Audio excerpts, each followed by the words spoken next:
नमस्कार साथियों, स्वागत है आपका मेरे YouTube चैनल नर्सिंग स्कूल में। तो दोस्तों, कैसे हैं आप सभी लोग? उम्मीद है आप सभी लोग अच्छे होंगे। तो आज PGI Chandigarh previous year question paper 2016 का पार्ट 2 लेकर आ चुकी हूँ। पार्ट 1 मैंने कल अपलोड किया था और आज पार्ट 2 अपलोड करने जा रही हूँ। उसके साथ पहला क्वेश्चन हम स्टार्ट कर लेते हैं, लेकिन उससे पहले बोलना चाहूँगी प्लीज़ चैनल को सब्सक्राइब ज़रूर कर देना दोस्तों, एंड वीडियो को लाइक भी कर देना। स्टार्ट कर लेते हैं हम क्वेश्चन नंबर फर्स्ट से। क्वेश्चन नंबर फर्स्ट में बोला गया है, the first person becoming sick in an epidemic is called. जब किसी एपिडेमिक कंडीशन में कोई पहला पर्सन जब सिक होता है उस कंडीशन में, तो उस केस को हम क्या बोलते हैं? उसे बोलते हैं हम इंडेक्स केस। ठीक है, जब पहला पर्सन सिक होगा किसी एपिडेमिक में, उसे हम बोलेंगे index case. Okay, option number D आपका करेक्ट है, इंडेक्स केस बोलेंगे। एंड इसी के साथ नेक्स्ट क्वेश्चन है, most appropriate age for the early primary immunization against TB, diphtheria, whooping cough, tetanus, polio, measles and hepatitis B is। अब यहाँ बोला है जितनी भी आपको डिजीज कंडीशन बता दी है ना, TB, diphtheria, whooping cough, tetanus, polio, measles and hepatitis B, इसकी मोस्ट अप्रोप्रिएट एज कौन सी है होगी for the early primary immunization? तो आपको इसका राइट आंसर बताना है। टीबी का बीसीजी एट बर्थ लग जाता है। Diphtheria, whooping cough and tetanus जो है डीपीटी कहलाता है, जो कि 3.5 मंथ से पहले लग जाता है। हेपेटाइटिस बी भी लग जाता है आपका, ठीक है। एंड मीजल्स जो है 9 मंथ्स पे लगता है। तो आपका right answer option number C है, बर्थ टू 1 ईयर। ये सारी वैक्सीन बर्थ से लेके 1 ईयर्स के बीच में लगती है, तो इसलिए आपका ऑप्शन नंबर सी करेक्ट है एकदम। ठीक है, तो मैं आपको बताऊं, सबसे पहले आता है बीसीजी, जो कि होता है at birth. Okay, at birth लगता है, और एट बर्थ लगता है, और अगर एट बर्थ नहीं लग पाता है तो इसको विदिन 1 मंथ देना होता है। ठीक है, 1 मंथ के बाद नहीं लगता है ये बच्चों में, विदिन 1 मंथ बीसीजी को देना होता है। उसी के साथ बीसीजी के साथ साथ हेपेटाइटिस बी का वैक्सीन जो है एट बर्थ देना होता है। अगर एट बर्थ नहीं होता है तो विदिन 72 आवर्स प्रोवाइड बच्चे को एडमिनिस्टर करना होता है। 72 आवर्स के बाद जो पहली डोज होती है हेपेटाइटिस बी की, वो मिस हो जाती है और उसके बाद नहीं लगती है।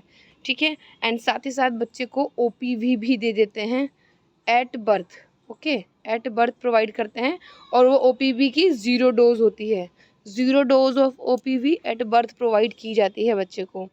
और बाकी उसके बाद जो है आपका pentavalent, penta, OPV and rotavirus.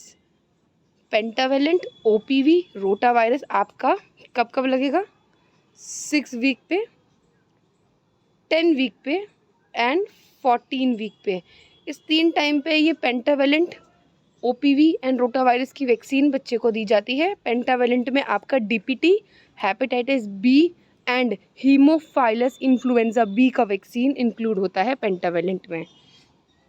And इसी के साथ उसके बाद जब अब 14 वीक्स पे 3rd डोज कंप्लीट हो जाती है पेंटावेलेंट की, तो उसके बाद 9 month to 12 months, okay, 9 to 12 months में बच्चे को MR1 दिया जाता है, जिसको हम बोलते हैं measles rubella. Okay, MR first की डोज लग जाती है। तो अकॉर्डिंग टू जितने भी ऑप्शन दिए थे क्वेश्चन में, मैंने सारी वैक्सीन आपको क्लियर कर दी है कौन सी वैक्सीन किस वक्त लगती है। ठीक है, नेक्स्ट है आपका EPI include all the vaccine except. EPI बोला है एक्सपेंडेड प्रोग्राम ऑफ इम्यूनाइजेशन में इंक्लूड होते हैं ऑल वैक्सीन एक्सेप्ट 1। कोई एक वैक्सीन है जो एक्सपेंडेड प्रोग्राम ऑफ इम्यूनाइजेशन में इंक्लूड नहीं होती है। तो पहला ऑप्शन आपका है डीपीटी, सेकंड है MMR, थर्ड है पोलियो एंड नेक्स्ट है आपका BCG। सो आपका राइट आंसर है option number B, MMR, because MMR को अब एक्सक्लूड कर दिया गया है इम्यूनाइजेशन प्रोग्राम में से, जिसका नाम रख दिया गया है अब MR। Okay, MR1, MR2 and recently अभी MR3 भी इंक्लूड हो चुकी है। ओके, नेक्स्ट क्वेश्चन है आपका, next question, 28-year-old male patient is admitted to the hospital for suspected brain tumor। एक 28-year-old मेल को सस्पेक्टेड ब्रेन ट्यूमर की वजह से एडमिट किया गया है। And while assessing the patient, nurse would keep in mind that the most reliable index of cerebral status, patient का जो सेरेब्रल स्टेटस है उसका जो रिलायबल, मोस्ट रिलायबल इंडेक्स जो हम पता लगा सकते हैं सेरेब्रल स्टेटस के बारे में, वो है आपका प्यूपिल response, deep tendon reflexes, muscle strength and level of consciousness. So the right answer is option number D. Level of consciousness जो है एक मोस्ट रिलायबल इंडेक्स होता है सेरेब्रल स्टेटस का असेसमेंट के लिए. नेक्स्ट क्वेश्चन है आपका, pain felt in calf muscles. ठीक है, ये आपका फुट है, ये आपका नी है. तो ये जो मसल्स आपके पीछे होती हैं ये काफ मसल्स होती हैं, और जब फुट को नी की तरफ लेकर आएंगे तो उसे बोलते हैं हम डॉर्सीफ्लेक्शन. जब फीट्स को हम नी की तरफ बेंड करते हैं, फ्लेक्स करते हैं, उस पोजीशन को बोलते हैं dorsiflexion of leg with extended at the knee. ठीक है, और जब उस समय में पेन आपको फील होगा कहाँ, इस एरिया में, काफ मसल्स में, और इसको हम बोलेंगे option number C, Homan sign. Homan sign जो है पॉजिटिव साइन होता है for the DVT, deep vein thrombosis की कंडीशन में जो पॉजिटिव क्लिनिकल मैनिफेस्टेशन होती है वो होती है होमन साइन की. Okay, so the next question, थोड़ा आंसर में थोड़ा मिस्टेक हो गया है बट राइट आंसर आपका है Homan sign. Next question, a young patient who was hit by a car was fortunate because the level of his injury did not interrupt his respiratory function. यानी कि एक young patient है जिसको अभी car accident हुआ है but उसका जो रेस्पिरेटरी फंक्शन है वो नॉर्मल है बिकॉज इंटरप्शन बीच में नहीं है. The cord segment which involve to maintain the respiratory function. Respiratory function तो नॉर्मल चल रहा है बट क्वेश्चन में ये पूछा गया है कौन सी कॉर्ड का सेगमेंट है जो रेस्पिरेटरी फंक्शन को मेंटेन करने में इन्वॉल्व रहता है. पहला ऑप्शन आपका है thoracic level 5 to 6, thoracic level 2 to 3, thoracic level 7 to 8 and cervical level 3 to 4. आपका right answer option number D है. जो सर्वाइकल का लेवल 3 and 4 होता है ये रेस्पिरेटरी फंक्शन में इन्वॉल्व होता है, उसके नॉर्मल फंक्शन को स्मूथ तरीके से फंक्शन के लिए हेल्प करता है, cervical level 3 and 4. Next question, physiological anaemia in pregnant woman.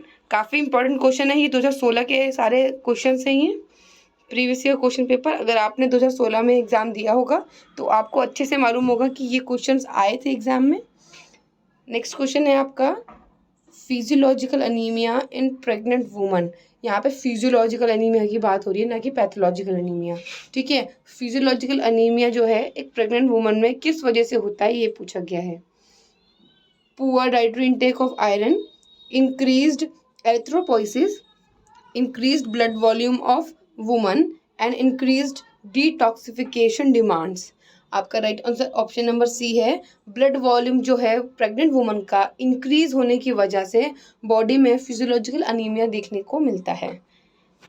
Next question है आपका, स्ट्रॉबेरी स्पॉट वजीना. अब वजाइना की बात हो रही है, वजाइना में अगर स्ट्रॉबेरी स्पॉट आपको सीन हो रहे हैं तो वो कौन सा मेन क्लिनिकल फीचर होगा, किस कंडीशन का, ये आपको बताना है. कैंडिडा, ट्रैकोमोनस, CMV जिसे साइटोमेगालो वायरस भी बोलते हैं हम, CMV को cytomegalo virus, and herpes simplex. आपका right answer option number B है. Option number B, trichomonas. Trichomonas का की प्रिंसिपल फीचर बोल सकते हैं या मेन क्लिनिकल फाइंडिंग बोल सकते हैं ट्रिकोमोनस की, जो कि स्ट्रॉबेरी स्पॉट वजाइना देखने को मिलेगा. सो नेक्स्ट क्वेश्चन है आपका, the way to promote trust with patient. अब 4 ऑप्शन दे रखे हैं और आपको बोल रखा है इनमें से ऑप्शन में पढ़ के बताओ कि कौन सा वे है जो पेशेंट के साथ ट्रस्ट को प्रमोट करने में हेल्प करता है. पहला ऑप्शन है allow the family member to visit whenever they want, assure the patient that her doctor is excellent, and follow thorough when you say you will do something, and next talk with her at length about her life, likes and dislikes. तो आपका right answer आपको दिख चुका होगा, option number C है जो कि लिखा है फॉलो थरो व्हेन यू से यू विल डू समथिंग. आपको वो चीज़ फॉलो करनी है. अगर आप बोल रहे हैं कि आप वो कर सकते हैं या आप करेंगे उनके लिए, तो इससे क्या होगा, आपने जो बोला आपने वो किया, तो इससे क्या होगा, ट्रस्ट प्रमोट होगा पेशेंट के मन में. ठीक है, नेक्स्ट क्वेश्चन है, the first dose of vitamin A, vitamin A की जो फर्स्ट डोज है कब दी जाती है?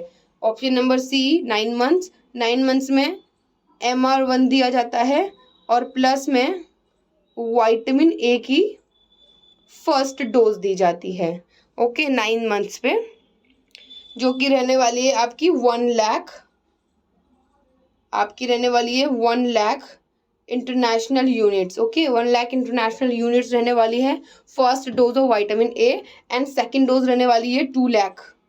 ठीक है, 2 lakh international units and so on, continue अब 2 लाख की चलने वाली है। और विटामिन ए की जो डोज है 6 मंथ्स, 6 मंथ्स के इंटरवल पे दी जाती है। ठीक है, इसी के साथ नेक्स्ट क्वेश्चन है, normally by 1 year of age the birth weight of the infant should increased, यानी कि 1 साल की उम्र तक बच्चे का जो बर्थ वेट है वो कितना होना चाहिए? अगर बर्थ वेट 3 kg है तो 1 year की एज में, 1 year की एज में वो ट्रिपल हो जाएगा। ठीक है, 3 3 are 9, तो 1 year की एज में 9 kg वेट होना चाहिए एवरेज। नेक्स्ट क्वेश्चन है, tertiary prevention is needed in which stage of natural history of disease, यानी कि जो टर्शरी प्रिवेंशन है वो कौन सी नेचुरल हिस्ट्री ऑफ डिजीज की स्टेज में नीडेड होती है?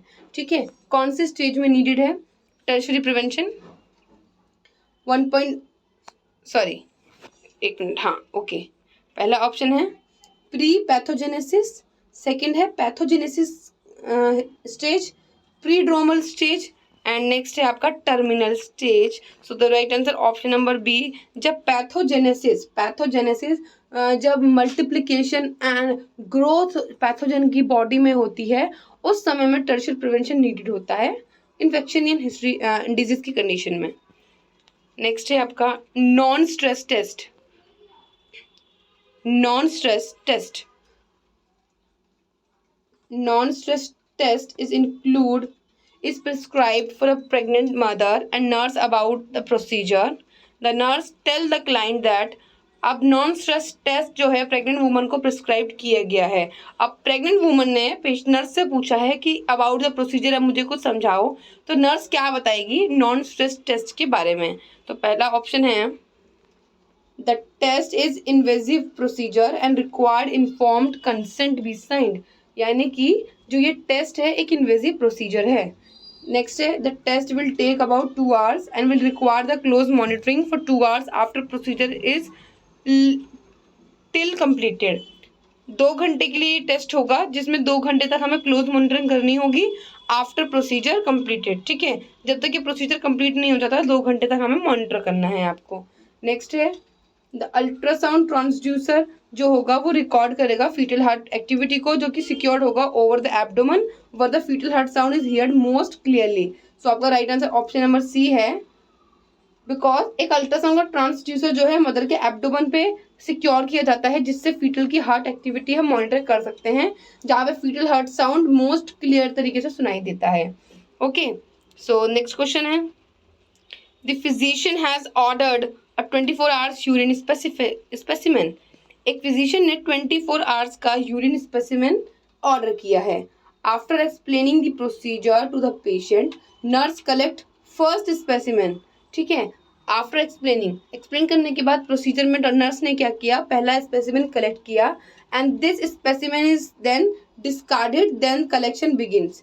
पहला जो स्पेसिमेन होता है उसे डिस्कार्ड करना होता है, उसके बाद कलेक्शन स्टार्ट करनी होती है 24 hours के यूरिन स्पेसिमेन के लिए। ऑप्शन नंबर ए आपका करेक्ट है दोस्तों। नेक्स्ट है आगे, कम्युनिकेबिलिटी ऑफ मीजल्स डिक्लाइंस, यानी कि कम्युनिकेबिलिटी का मतलब है एबिलिटी टू कम्युनिकेट,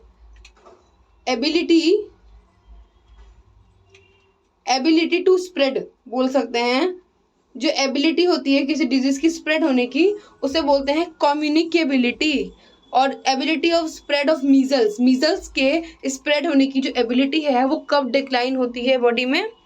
पहला ऑप्शन है after onset of fever, during prodromal period, at the time of eruption and after appearance of rashes.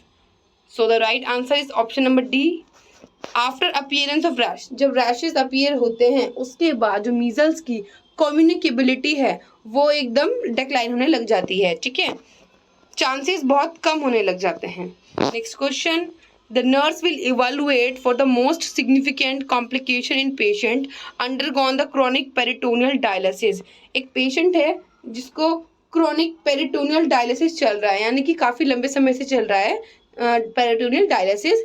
उसका पेरिटोनियल डायलिसिस का अब सिग्निफिकेंट कॉम्प्लिकेशन बोला गया है, पेशेंट में नर्स क्या असेस करेगी। पहला है पेशेंट को पल्मोनरी इम्बोलिज्म की कंडीशन देखने को मिलेगी, दूसरा है पेशेंट में हाइपोटेंशन देखने को मिलेगा, तीसरा बता रखा है पेशेंट में डिस्निया देखने को मिलेगा, एंड चौथा है peritonitis, inflammation of peritoneal layer देखने को मिलेगी। सो राइट आंसर आपका ऑप्शन नंबर डी है पेरिटोनाइटिस। पेरिटोनियल लेयर में इन्फ्लेमेशन देखने को मिलेगी जब पेशेंट का क्रॉनिक पेरिटोनियल डायलिसिस चलेगा। Okay, so the next question is BCG measles MMR vaccine should be stored in. अब यहाँ पे 3 वैक्सीन की बात हो रही है, BCG, मीजल्स, MMR। ये जो वैक्सीन्स हैं इनको स्टोर करना है कितने टेम्परेचर पे, ये आपको बताना है, ठीक है। 4 ऑप्शन दे रखे हैं। पहला ऑप्शन है 10 से 1200 डिग्री सेल्सियस, दूसरा है 20 से 2500 डिग्री सेल्सियस, तीसरा है 2 से 8 डिग्री सेल्सियस, एंड चौथा है 15 से 2000 डिग्री सेल्सियस। तो आपका right answer option number C है, 2 से 8 डिग्री सेल्सियस पे हमें हर एक वैक्सीन को स्टोर करना होता है। कुछ वैक्सीन होती है जो डीप फ्रीज होती हैं, कुछ होती हैं नॉर्मल टेम्परेचर पे, और कुछ होती हैं ओनली जो गेट पे रखते हैं 2 to 8 डिग्री सेल्सियस पे, ठीक है, फ्रीजर डोर पे रखते हैं, जो फ्रीज डोर पे रखते हैं। तो 2 से 8 डिग्री सेल्सियस हमारी BCG, measles and MMR vaccine की स्टोरेज टेम्परेचर है, कोल्ड चेन जिसे मेंटेनेंस बोलते हैं। अब नेक्स्ट क्वेश्चन है आपका, when patient medical record is needed as evidence for legal action, you are aware that the record is a property of। यानी कि जब किसी मेडिकल पेशेंट का जो मेडिकल रिकॉर्ड है वो एक लीगल एक्शन के लिए एविडेंस है, ठीक है, लीगल एक्शन के लिए एविडेंस की ज़रूरत पड़ेगी तो हम पेशेंट की मेडिकल रिकॉर्ड्स लेंगे। और आपको पता होना चाहिए दैट द रिकॉर्ड इज, जो ये रिकॉर्ड है मेडिकल रिकॉर्ड, ये किसकी प्रॉपर्टी होती है। पहला ऑप्शन है पेशेंट की प्रॉपर्टी है, पेशेंट की लॉयर की, the court and health care agencies. So आपका right answer option number A है, ये पेशेंट की प्रॉपर्टी होती है उसका मेडिकल हेल्थ रिकॉर्ड, ठीक है, जो कि नीडेड है for the legal actions. So the next question, in India which of the following function as first referral unit. काफ़ी इंपॉर्टेंट क्वेश्चन है, मार्क कर लेना इस क्वेश्चन को। फर्स्ट रेफरल यूनिट पूछी गई है, वो पहली यूनिट जहाँ पे हम पेशेंट को रेफर कर सकते हैं। पहला जो स्टेज है रेफरल सिस्टम का, आपने कम्युनिटी मेडिसिन में पढ़ा होगा रेफरल सिस्टम, तो पहला जो यूनिट स्टार्ट होता है रेफरल सिस्टम का वो आपका option number C community health centre से स्टार्ट होता है, जो कि पहली रेफरल यूनिट है हमारी, ठीक है। इसी के साथ नेक्स्ट आगे बढ़ जाते हैं। The main objective of intensive IEC activities for leprosy program। Leprosy programmes के लिए हमें IEC एक्टिविटीज़ करवानी होती है, जिसमें हम क्या करते हैं, इंटेंसिव एजुकेशन करते हैं एंड कम्युनिकेशन करते हैं।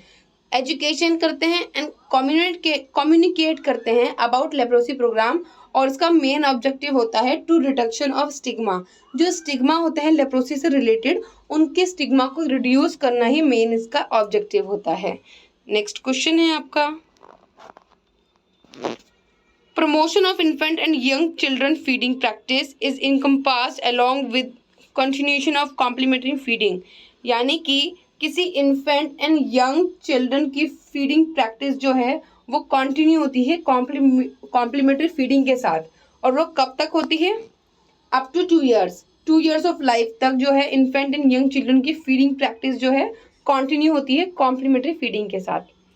इसी के साथ नेक्स्ट क्वेश्चन है, थ्रोम्बोफ्लेबाइटिस जो है कॉमन कॉम्प्लिकेशन है फॉलोइंग दी वास्कुलर सर्जरी। कोई वास्कुलर सर्जरी हो रही है उसके बाद की जो कॉमन कॉम्प्लिकेशन है वो है thrombophlebitis. So which of the following sign indicate that the possible thrombus has occurred. तो कौन सा साइन है जो ये इंडिकेट करेगा कि पॉसिबल थ्रोम्बस अकर्ड है बॉडी में। काफ़ी ईजी एंड जाना पहचाना सा क्वेश्चन है, जो आपको काफ़ी मतलब हैरान में नहीं करेगा कि ये क्वेश्चन कहाँ से आया है, काफ़ी इजी क्वेश्चन है। पहला ऑप्शन कर्निक साइन जो है आपको देखने को मिलेगा मेनिंजाइटिस की कंडीशन में, ठीक है, पहला ऑप्शन मेनिंजाइटिस में देखने को मिलेगा हेगार साइन। हेगार साइन आप ओबीजी में देखेंगे लेबर के टाइम पे। ठीक है, Homan sign and Brudzinski sign. Brudzinski sign जो है आपको मेनिंजाइटिस में देखने को मिलेगा, तो आपका right answer option number C है। होमन साइन में क्या होता है, जब पेशेंट का लेग, ये फीट है, डोर्सीफ्लेक्स करेगा लेग, तो काफ मसल्स में पेन होगा, जिसे बोलेंगे हम होमन साइन। ठीक है, तो यहाँ का पार्ट 2 कंप्लीट हो चुका है। अभी पार्ट 3 में मैं जल्दी अपलोड करने वाली हूँ दोस्तों, तो पार्ट 3 के लिए वेट करना एंड चैनल को सब्सक्राइब जरूर करना, ताकि सारे नोटिफिकेशन टाइम पे आपको मिल सके। सो thank you so much video को एंड तक देखने के लिए। तब तक के लिए goodbye and take care.